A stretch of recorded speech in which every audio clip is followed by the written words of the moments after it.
কথাটো আমাৰ ৰিজাল্টটো দিয়ক আমি লাইভ লাগে এতিয়া কি চলি আছে আমাক লাইভ লাগে এতিয়া অলপ ভিডিঅ' দি পিনে ডিলিট কৰিলে নহ'ব এতিয়া আমাক লাইভ শুনক এতিয়া আমি এটা ডিচিশ্যন লৈছো যে মানুহ থাকক আমি আধা মানুহ আমি প্ৰেছ ক্লাবলৈ যাওঁ প্ৰেছ ক্লাব আমি ভাঙোগে পৰিস্থিতি কৰিব লাগিব এতিয়া সময় নাই আমাৰ হাতত লাগিব আমি দাবী কৰিব নোৱাৰো বুলি কৈছে আমি দাবী কৰিব নোৱাৰো বুলি কৈছে কিন্তু ইয়াত আধা ৰাইজ চখকে ৰাস্তা বন্ধ কৰি ৰাখক আমি আধা ৰাইজ যাওঁ আমি প্ৰেছ ক্লাবটো ভাঙি থৈ আহোঁ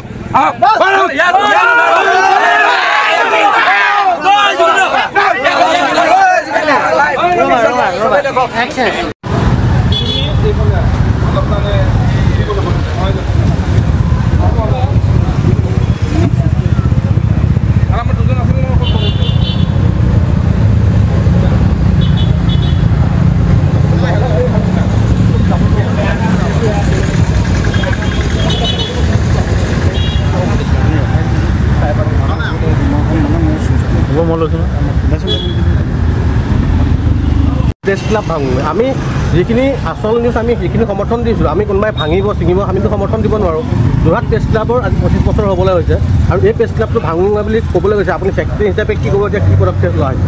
আচলতে চাওক আমি জুবিন দা আমাৰ মাজত নাই আমাৰ সকলোৱে আমি শোকসন্তপ্ত আৰু ইতিমধ্যে যোৰহাটৰ সন্তান জুবিন দা আৰু জুবিন দাক বিচাৰি যোৰহাটীয়া ৰাইজে যি দাবী জনাইছিল সেই দাবীৰ সমৰ্থনত আমি যিখিনি বা বাতৰি কৰিব লাগে আমি কৰিছোঁ আৰু শান্তিপূৰ্ণভাৱে কৰিছোঁ জুবিন দাৰ অমৰ সৃষ্টি গীতসমূহ গাই তেনেধৰণে প্ৰতিবাদ সাব্যস্ত কৰা হৈছে খুব শৃংখলাবদ্ধভাৱে আৰু তাৰ বাতৰি আমি কৰিছোঁ কিন্তু আমি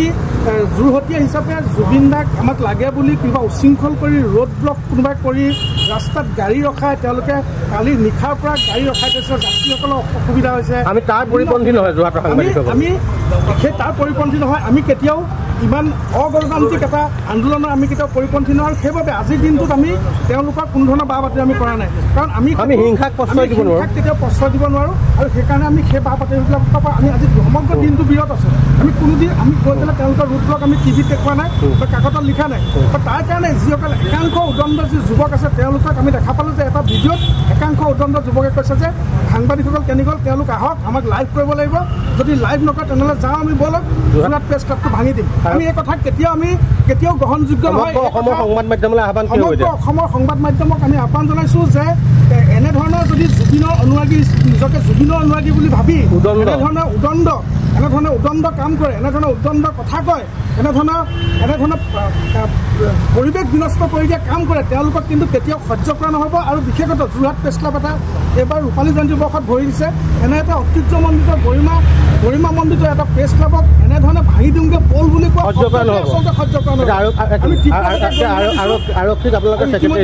ইতিমধ্যে আমি যোৰহাটৰ আৰক্ষী অধীক্ষকক আমি খবৰ দিছোঁ ভিডিঅ' দিছোঁ ইতিমধ্যে আমি যোৰহাটৰ সদৰ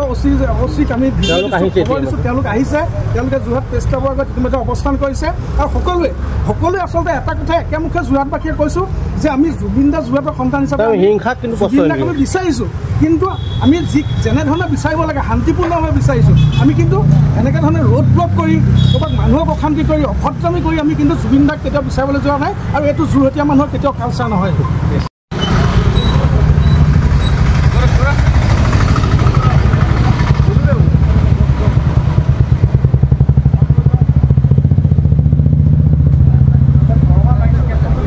কথাটো মই ঠিকে কৰিছোঁ কিন্তু জুবিন অনুৰাগী বুলি যিটো শব্দ ক'লে উদণ্ড জুবিন অনুৰাগী তেওঁলোক হ'ব নোৱাৰে প্ৰথম কথা কাৰণ জুবিনে এনেকুৱা ধৰণৰ কথা কাৰ্য কেতিয়াও কৰি পোৱা নাই আৰু আমি যিটো এটা মৰ্মাহত এটা শোকাহত এটা পৰিৱেশত আছোঁ যোৰহাটবাসী হিচাপে কাৰণ জুবিন যোৰহাটৰ ল'ৰা আৰু সেই হিচাপে আমাৰ কিছুমান দাবীও আছিলে ধৰক মানুহে আৱেগ যথেষ্ট লৈ পেলাই মানুহে দাবী ৰাখিছে সেই আৱেগখিনি লৈ আমি দাবী ৰাখিছোঁ কিন্তু পৰিয়ালে বিচৰা নাই ঠিক আছে পৰিয়ালে বিচৰা নাই আমি সেইটোও মানিব লাগিব কাৰণ পৰিয়ালৰ ডিচিশ্যনটো ফাৰ্ষ্ট তেওঁলোকৰ ডিচিশ্যনটো ফাৰ্ষ্ট যদিও চৰকাৰে বিচাৰিছে মুখ্যমন্ত্ৰীয়েও বিচাৰিছে আমি DC ছাৰৰ লগতো সিদিনাখন দুখন মিটিং হৈছে মাতিও চাইছে আনকি গতিকে যদি পৰিয়ালে নিবিচাৰে তাত আমাৰ ক'বলগীয়া একো নাই আমি জুবিনৰ পৰিয়ালক গালি পাৰিবলগীয়া আমাৰ কোনো কথা নাই গতিকে তেনেকুৱা এটা পৰিৱেশত আছোঁ কিন্তু এই যিটো অৱস্থা হ'ল আজি যিটো আপোনালোকে এই অলপ আগতে দেখা পালোঁ শুনা পালোঁ যে অজন্তা বাইপাছত যিটো ঘটনা আমি শুনিছোঁ উদণ্ড যুৱক বুলি কৈছোঁ মই তেওঁলোকে আহি প্ৰেছ ক্লাবটো ভাঙাৰ কথা কৈছে এইটো এটা মানে ভাবিব নোৱাৰা কথা যোৰহাটবাসীৰ বাবে যোৰহাটত তেনেকুৱা পজিশ্যন হোৱা নাই নহয় আমি যোৰহাটবাসী তেনেকুৱা উদণ্ড প্ৰকৃতিৰ মানুহ নহয় কেতিয়াও আমাৰ তেনেকুৱা এটা উদাহৰণ আগত নাছিলে গতিকে এনেকুৱা এটা পৰিস্থিতি লৈ এই গইনাটো লৈ পেলাই বোধ কৰোঁ বহুতে তৃতীয় পক্ষই চান্স লৈছে বুলি মই ক'ব খুজিছোঁ কাৰণ এনেকুৱা আৰু যিখিনি ল'ৰা আমি সচৰাচৰ যোৰহাটত নেদেখা যিসকল আমি আজি দেখা পালোঁ আৰু মই এতিয়া ইয়াত আহিয়ে শুনিলোঁ যে ল'ৰাজনৰ কিবা চন্দন দাস নে কি ক'লে টিয়কৰ ল'ৰা বুলি কৈছে গতিকে টিয়কৰ ল'ৰাজনত আহি ইয়াত যোৰহাটত অজন্তা বাইপাছত আহি তেওঁ ধৰ্মঘট কৰিবলৈ কোনো কাম নাই আৰু আজি ৰাতিপুৱাৰ পৰা যিখিনি মানুহে তাতে চাফাৰ কৰিছে সেইটো সঁচাকৈ মানে আমাৰ কাৰণে লজ্জাজনক আমি যোৰহাটীয়া হিচাপে আমি ক্ষমা খুজিছোঁ তেওঁলোকৰ ওচৰত ইমান দুখ লগা কথা কৈছোঁ তেনেকুৱা এটা যদি এজন জুবিনক যদি ভাল পোৱা মানুহ হয় তেখেত যি জুবিনে প্ৰকৃতি ভাল পায় মানুহ ভাল পায় সৰু মানুহ ভাল পায় গতিকে তেনেকুৱা এজন মানুহৰ যদি তুমি যদি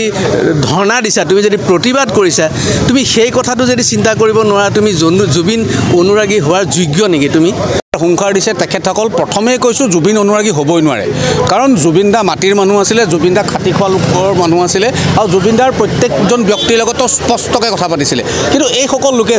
জুবিন অনুৰাগীৰ নামত বিশেষকৈ কালি ৰাতিৰ পৰা যি ধৰণে আচলতে যোৰহাটৰ অজন্তা হল বাইপাছৰ ওচৰত যিদৰে উপদ্ৰৱ চলাইছে সেয়া কিন্তু কেতিয়াও অনুৰাগী হ'বই নোৱাৰে মই দুটা উদাহৰণ দিওঁ আজি পুৱা যোৰহাটৰ বিশিষ্ট সংগীত শিল্পী জয়ন্তনাথ ডাঙৰীয়া জুবিন গাৰ্গক শ্ৰদ্ধাঞ্জলি জনাই পেলাই গুৱাহাটীৰ পৰা যেতিয়া পাইছিলেহি সেই সময়ত অজন্তা হল বাইপাছৰ সন্মুখত ৰাখি পেলাই তেখেতক সোধা হৈছে আপুনি ক'ৰ পৰা আহিছে আপুনি কোন হয় যিগৰাকী ব্যক্তি জয়ন্তনাথ ডাঙৰীয়া অসমৰ সাংস্কৃতিক জগতৰ এগৰাকী মুধাপোতা ব্যক্তি যোৰহাটৰ গৌৰৱ তেখেতক চিনি নোপোৱা ব্যক্তিগৰাকী জুবিন অনুৰাগী হ'ব নোৱাৰে 2 নম্বৰ কথা আমি যেতিয়া খবৰ পাইছিলোঁ যে এনেকৈ ধৰণৰ বহুত চুপাৰ ৰাখি থোৱা হৈছে আমি খবৰ ল'বলৈ গৈছোঁ সাংবাদিক হিচাপে গৈছোঁ আমাক ৰাখি দিয়া হৈছে তাত ৰাখি পেলাই সোধা হৈছে কোন হয় ক'ৰ পৰা আহিছে আই কাৰ্ড দেখুৱাওক বা এনেধৰণৰ ঘটনা আজিলৈকে সংঘটিত হোৱা নাই আৰু জুবিন অনুৰাগীসকলে সদায় সংগীতৰে মাজত জুবিন দাক জীয়াই ৰাখিব বিচাৰে জুবিন দাক নাপাই পেলাই আমিও মৰ্মাহত ইতিমধ্যে চৰকাৰে বিভিন্ন ঘোষণা কৰিছে সমাধিস্থল ঘোষণা কৰিছে পৰিয়ালৰ সন্মতি আদ্য শ্ৰাদ্ধৰ কথা কৈছে হৈ গ'ল তাৰ পাছত এটা অযুক্তিকৰ কথাত আচলতে একাংশ দুৰ্বৃত্ত মইতো দুৰ্বৃত্ত বুলি কওঁ এইসকল অনুৰাগী হ'বই নোৱাৰে কাৰণ জুবিন অনুৰাগী ইমান অভদ্ৰ নহয়